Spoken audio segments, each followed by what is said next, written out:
15 अगस्त 1947 को हमारा देश भारत ब्रिटिश सरकार से आजाद हुआ और इसके पीछे हमारे देश की बड़ी बड़ी महान विभूतियों ने अपने प्राणों की आहुति दी, शहीद हुए, तब हमको आज़ादी मिली। 15 अगस्त 1981 को ही मेरा जन्मदिन है, तो आप सभी को हमारी तरफ से इस स्वतंत्रता दिवस कि आप सभी को बहुत बहुत धन्यवाद, बहुत बहुत साधुवाद, बहुत बहुत मंगल कामनाएं। साथियों, हम कहना चाहते हैं कि कोई भी देश और कोई भी व्यक्ति किसी का गुलाम ना हो, कोई उस पर अपना आधिपत्य ना दिखाए। ऐसी लड़ाइयां सदियों से पूरी दुनिया में चलती आ रही हैं, लेकिन अंग्रेजों की शासन सत्ता तो भारत से इस देश के क्रांतिकारियों ने उखाड़ फेंकी है, लेकिन वर्तमान में हम देख सकते हैं कि भारत के जो युवा हैं वो कितने हिंसक प्रवृत्ति के हो गए हैं। हिंसक विचारधारा ज्यादा दिनों तक नहीं चलती है। इसका जीता जागता उदाहरण इतिहास में आप जाकर देख सकते हैं।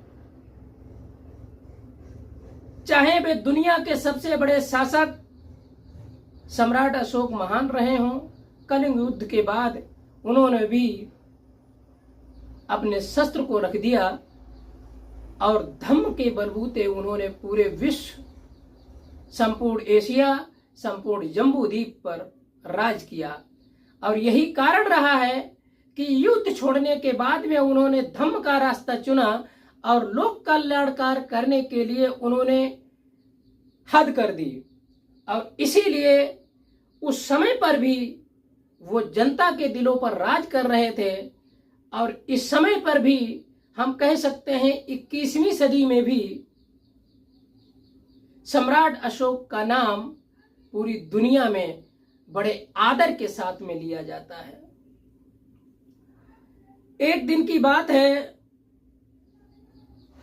ऐसे ही सोशल मीडिया पर मैं सुधांशु त्रिवेदी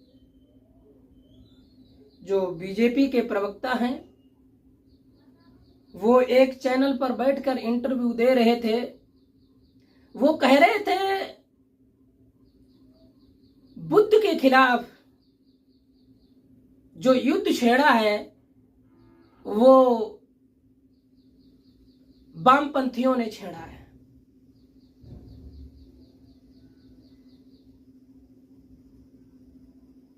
बौद्ध धर्मगुरु दलाई लामा के ऊपर किसने हमला किया? वामपंथियों ने। बर्मा के जो बौद्ध हैं उन पर हमला किसने किया? वामपंथियों ने। 2001 में अफगानिस्तान में भगवान बुद्ध की मूर्ति को डायनामाइट से उड़ाया किसने? वामपंथियों ने। आपकी बात सही है। जिन लोगों ने भगवान बुद्ध की मूर्ति को डायनामाइट से उड़ाया, तालिबान, आज वो नस्त नाबूद हो गया है। और पूरा अफगानिस्तान आज 2024-25 में वो पुनः बुद्ध की शरण में है। उसने ससम्मान पूर्वक बुद्ध की प्रतिमा जैसी तैसी बनाने का प्रयास किया है। आज वो लोग हिंसक प्रवृत्ति को जिन लोगों ने छोड़ दिया हो और बुद्ध की संस्कृति के संरक्षण के लिए काम कर रहे हो, या तो किसी से अछूता नहीं है। आप गूगल करके देख लीजिए, जिन लोगों ने भगवान बुद्ध की मूर्ति को डायनामाइट से उड़ाया था, उन्हीं लोगों ने भगवान बुद्ध की मूर्ति को स्थापित किया है। आप जाकर देखिए, चाहे वो पाकिस्तान हो। पाकिस्तान एक इस्लामिक कंट्री होने के बावजूद उसने भगवान बुद्ध की विरासत को पाकिस्तान में बचाकर रखा हुआ है। और पाकिस्तान को इससे क्या लाभ है? इससे लाभ है टूरिज्म, और दुनिया में हम कह सकते हैं, क्योंकि हम इस्लामिक होते हुए भी मैंने बुद्ध की संस्कृति कला कल्चर को बचा के रखा हुआ है। वो विश्व के मंच पर यह बात सीना ठोक कर कहता है। लेकिन हमारे देश में, जहां से बुद्ध की विचारधारा पूरी दुनिया में फैली और वहीं के लोग बुद्ध के खिलाफ युद्ध छेड़े हुए हैं। कितने विश्वविद्यालय थे, किसने जलाए? आज भी बुद्ध की मूर्तियों को खंडित करने का काम कौन करता है? इसका जवाब कोई नहीं देगा।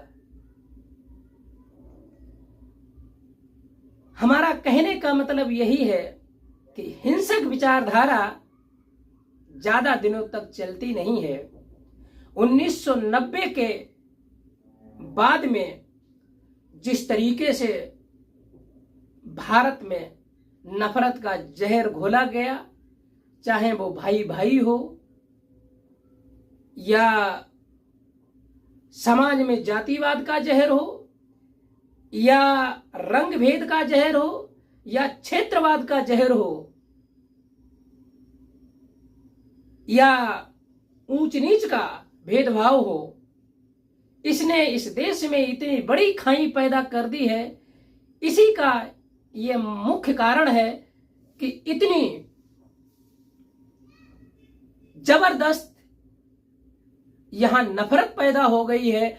छोटी छोटी बातों पर एक दूसरे को मर्डर करने के लिए तैयार हो जाते हैं। हम कौन सी संस्कृति को फॉलो कर रहे हैं? पहले हम लोग कहते थे कि हम हिंदू हैं, लेकिन 17 अक्टूबर 2024 से भारत सरकार ने जब से अंतर्राष्ट्रीय अभिधम्म दिवस मनाया, उसके बाद से पूरे देश में ये संदेश पहुंच गया कि अब कोई हिंदू नहीं कहेगा, हम सब सनातनी हैं। अच्छी बात है। ना ही बेरेन बेरान सनातनी कुंदनाच एस धम्मो सनातनो। बैर से समाप्त नहीं होता है। यह भगवान बुद्ध की वाणी है। भगवान बुद्ध का संदेश जो उन्होंने बात कही है वही प्रकृति के अनुरूप है, वही सनातन है। अच्छी बात है। हम सनातनी हैं तो हिंसा क्यों? एक दूसरे को गाली गलौज क्यों करते हो? आप ऊंच हो, बने रहिए। हम नीच हैं, हम नीच ही रहेंगे। लेकिन फिर भी इससे भी आपका पेट भरता नहीं है। कहीं पर तो जगह दो हमें। लेकिन नहीं, हम आज 21वीं सदी में जी रहे हैं, लेकिन आप चाहते हो कि हम 18वीं 19वीं सदी में इस भारत को लेके जाएं। ये तो पॉसिबल है नहीं, क्योंकि पहले लोग पढ़े लिखे थे नहीं और आज पढ़ लिख कर सब लोग जागरूक हो गए हैं, जान गए हैं। तो इसकी बदौलत हमारा देश आगे बढ़ रहा है। लोग अपनी विचारधाराओं को फैला रहे हैं, लेकिन उससे भी आपको दिक्कत है, तो भैया कहां पर जगह देंगे हम लोगों को? नहीं।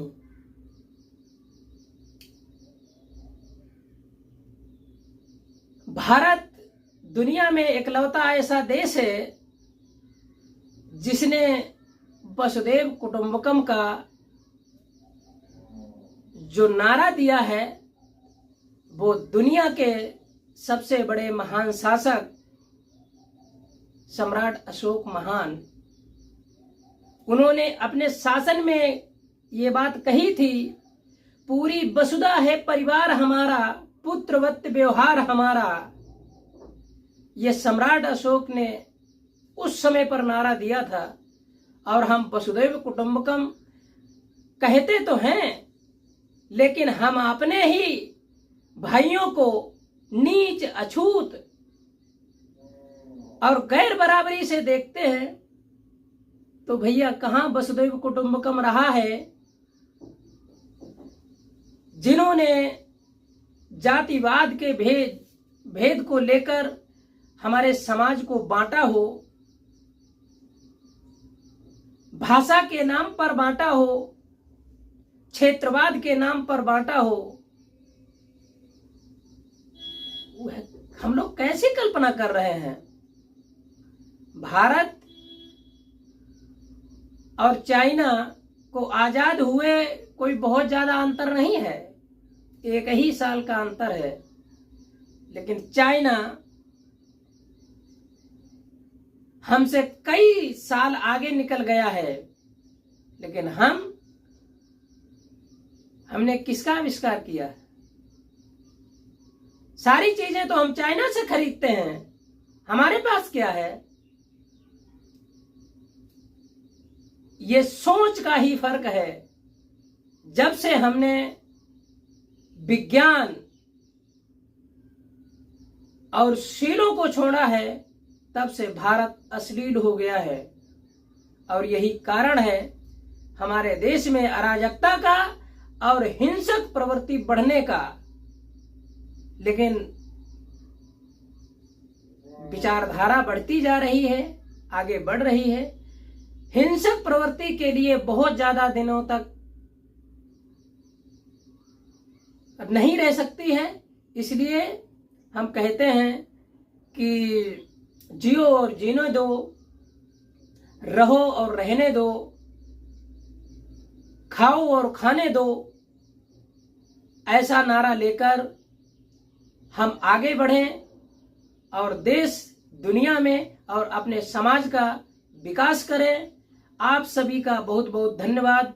एक बार फिर से मैं 78वें स्वतंत्रता दिवस की आप सभी देशवासियों को शुभकामनाएं, मंगल कामनाएं। बहुत बहुत धन्यवाद। नमस्कार। जय भारत, जय संविधान। नमस्कार।